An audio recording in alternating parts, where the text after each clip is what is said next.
నమస్తే my viewers, జాగ్రత్తగా ఉన్నారని అనుకుంటున్నాను. ఈ వీడియో క్లుప్తంగా అర్థం కావాలంటే ఈ వీడియో చెక్అవుట్ చేసి వచ్చిన తర్వాత కంటిన్యూ చేయండి. జీవులు ప్రత్యుత్పత్తి ఎలా జరుపుతాయి అనే అంశంలో సిద్ధ బీజాలు ఏర్పడటం. అనేక సరళమైన బహుకణ జీవులలో కూడా నిర్దిష్టమైన ప్రత్యుత్పత్తి భాగాలను గుర్తించవచ్చు. అభివృద్ధి చెందిన దారం లాంటి నిర్మాణాలు బ్రెడ్ మౌల్డ్ యొక్క శాఖీయ తంతువులు. అవి ప్రత్యుత్పత్తి భాగాలు కావు. ఈ తంతులపై ఉన్న చిన్న బూడిదే వంటి నిర్మాణాలను ప్రత్యుత్పత్తిలో పాల్గొంటాయి. ఈ బుడిపిల సిద్ధ బీజ ఆశయాలు. ఇవి కణాలు లేదా సిద్ధ బీజాలను కలిగి ఉంటాయి. ఇవి చివరికి కొత్త రైజోపస్ జీవులుగా అభివృద్ధి చెందుతాయి. సిద్ధ బీజాలు మందమైన గోడలతో కప్పబడి ఉంటాయి. ఈ గోడలు సిద్ధ బీజాలు తేమతో కూడిన మరి ఒక ఉపరితలంపై చేరే మొలకెత్తి పెరగడం ప్రారంభించే వరకు వాటిని రక్షిస్తాయి.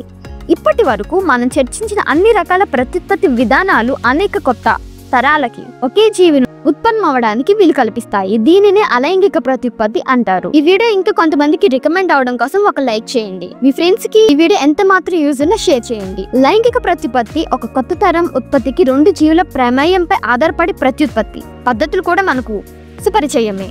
ఎద్దులు ఒంటరిగా కొత్త దూడలను ఉత్పత్తి చేయలేవు, లేదా కోళ్లు ఒంటరిగా కొత్త కోడి పిల్లను ఉత్పత్తి చేయలేవు. ఇటువంటి సందర్భాల్లో కొత్త తరాలను ఉత్పత్తి చేయడానికి రెండు లైంగిక జీవులు, పురుషులు మరియు స్త్రీలు ఇద్దరు అవసరమే. లైంగిక ప్రత్యుత్పత్తి విధానం ఎందుకు? ఒక కణం నుండి రెండు కొత్త కణాలు ఏర్పడంలో DNA నకళ్ళు తయారీతో పాటు కణ యంత్రంగా కూడా పాల్గొంటాయి. DNA నకళ్ళు తయారీ ప్రక్రియలో మనం గమనించినట్లుగా పూర్తిగా ఖచ్చితమైనవి కాదు, మరియు దాని ఫలితంగానే వచ్చే దోషాలు జీవుల జనాభాలో వైవిధ్యాలకు కారణమవుతాయి. ప్రతి జీవి వైవిధ్యాల ద్వారా రక్షించబడదు, కానీ జనాభాలో జాతులు మనుగడను నిర్ధారించడానికి వైవిధ్యాలు ఉపయోగపడతాయి. జీవులు ప్రత్యుత్పత్తి విధానాలను కలిగి ఉండడం మరింత ఎక్కువ వైవిధ్యాలను ఉత్పత్తికి వీలు కల్పిస్తుంది. DNA నకళ్ళ తయారీ విధానాలు పూర్తిగా ఖచ్చితమైనవి కానప్పటికీ అవి చాలా నెమ్మదిగా వైవిధ్యాలను ఉత్పత్తి చేయడంలో మాత్రం ఖచ్చితమైనవి. DNA నకళ్ళు తయారీ యంత్రాంగాలు తక్కువ ఖచ్చితమైనవి అయినట్లయితే అనేక ఫలిత DNA నకళ్ళ కణ నిర్మాణంతో పనిచేయకపోవచ్చు లేదా చనిపోవచ్చు. కాబట్టి వైవిధ్యాల తయారీ ప్రక్రియ ఎలా వేగవంతం చేయవచ్చు అనేది ప్రతి కొత్త వైవిధ్యం మునుపటి తరాల నుండి సేకరించిన వైవిధ్యాలు కలిగిన DNA నకళ్ళతో పొందుపరచడం ద్వారా ఏర్పడుతుంది. అందువలన జనాభాలో రెండు వేరు జీవులు ఇలా పోగు చేసుకున్న విభిన్నమైన సంచిత వైవిధ్యాల నమూనాలను కలిగి ఉంటాయి. ఈ వైవిధ్యాలన్నీ జీవించి ఒక జీవుల్లో ఉన్నందున అవి నిజంగా ఏ విధమైన చెడు ప్రభావాలను కలిగి ఉండవని నిర్ధారించవచ్చు. రెండు లేదా అంతకంటే ఎక్కువ జీవుల నుండి వైవిధ్యాలు కలపడం వల్ల వైవిధ్యాలతో కొత్త కలయిక ఏర్పడుతుంది. రెండు వేరు జీవులు పాల్గొంటాయి కాబట్టి ప్రతి కలయిక వినూత్నంగా ఉంటుంది.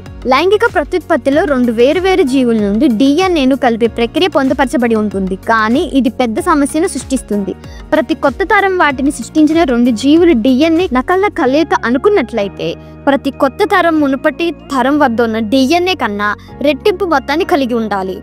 ఇది DNA ద్వారా కణ నిర్మాణం యొక్క నియంత్రణను అస్తవ్యస్తం చేసే అవకాశం ఉంది. జీవులు మరింత సంక్లిష్టంగా మరికొద్ది కణజాలం యొక్క ప్రత్యేకత పెరుగుతుందని మనం ఇంతకు ముందు చూసాము. పైన పేర్కొన్న సమస్య అనేక బహుకణ జీవులు కనుగొన్న ఒక పరిష్కారం ఏమిటంటే ప్రత్యుత్పత్తి జరపని శరీర కణాలతో పోలిస్తే ప్రత్యేక అవయవాలలో ప్రత్యేక కణాలలో క్రోమోజోముల సంఖ్య మాత్రమే ఉంది. అని పిలువబడే కణ విభజన ప్రక్రియ ద్వారా సాధించబడుతుంది. అందువలన లైంగిక ప్రత్యుత్పత్తి సమయంలో రెండు జీవుల నుండి ఒక బీజ కణాలు కలిగి కొత్త జీవిని ఏర్పరిచినప్పుడు ఇది క్రోమోజోముల సంఖ్యను మరియు కొత్త తరంలో DNA మోతాదును పునరుద్ధరించడానికి వీలు జరుగుతుంది. మీరు సబ్స్క్రైబ్ చేయడం వల్ల నాకు ఇంకా మరిన్ని వీడియో చేయడానికి ఇచ్చిన వాళ్ళు అవుతారు. So please subscribe. సంయుక్త బీజం అత్యంత ప్రత్యేకమైన కణాలను మరియు అవయవాలను కలిగి ఉన్న జీవిగా పెరిగి అభివృద్ధి చెందాలంటే ఇందులో తగినంత శక్తి నిల్వను కలిగి ఉండాలి. చాలా సరళ జీవుల్లో రెండు బీజ కణాలు ఒకదానికొకటి అంతగా భిన్నంగా ఉండలేదు, ఒకే విధంగా ఉండవచ్చు. కానీ శరీర నిర్మాణం మరింత సంక్లిష్టంగా మారినప్పుడు బీజకణాలు ప్రత్యేకత కలిగి ఉంటాయి. ఒక బీజకణం పెద్దది మరియు ఆహార నిల్వను కలిగి ఉంటుంది, మరొకటి చిన్నది మరియు చలనశీలత కలిగి ఉంటుంది. సాంప్రదాయకంగా చలనశీల బీజకణంను పురుష సంయోగ బీజం అని, నిల్వ చేసిన ఆహారాన్ని కలిగి ఉన్న బీజకణం స్త్రీ సంయోగ బీజం అని పిలుస్తారు.